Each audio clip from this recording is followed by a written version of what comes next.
ನಿಮ್ಮ ಮನಸ್ಸಾಕ್ಷಿನ ನೀವು ಮುಟ್ಕೊಂಡು ಹೇಳಿ. ನಿಜವಾಗ್ಲೂ ಈ ಥರ ಬ್ಯಾಡ್ ಕಮೆಂಟ್ ಎಲ್ಲ ಹಾಕ್ತಿದ್ದೀರಲ್ಲ, ನಿಜವಾಗ್ಲೂ ನಾವು ಆ ಥರ ನಿಮ್ಗೆ ಏನಾದ್ರು ತೊಂದರೆ ಕೊಟ್ಟಿದ್ದೀವ, ನಮ್ಮಿಂದ ಆ ಥರ ಸಮಾಜಕ್ಕೆ ಒಂದು ಕೆಟ್ಟ ಸಂದೇಶ ಏನಾದ್ರು ರವಾನೆ ಆಗ್ತಿದ್ದೀನ ಅದನ್ನ ಹೇಳಿ. ನೀವು ಸುಮ್ಮನೆ ಯಾಕೆ ನನ್ನಲ್ಲಿ ಏನು ಆಕ್ಟಿವಿಟೀಸ್ ಇಷ್ಟ ಆಗಲ್ಲ ಅದನ್ನು ನೀವು ಹೇಳಿ.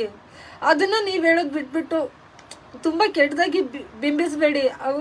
ಅವುಗಳನ್ನೆಲ್ಲ ನೋಡೋಕ್ಕಾಗಲ್ಲ ನನಗೆ. ಅದು ಮಾಡಿದವ್ರಿಗೆ ಏನು ಅನ್ಸ್ಕೊತಾರೇನೋ, ನಮಗೆಲ್ಲ ಅನ್ಸ್ಕೊಳ್ಳೋಂಥ ಶಕ್ತಿ ಇಲ್ಲ ನಮಗೆ, ಆ ದೇವರು ಕೊಟ್ಟಿಲ್ಲ ನಮಗೆ ಅಷ್ಟೊಂದು ಶಕ್ತಿ ನಮಗೆ.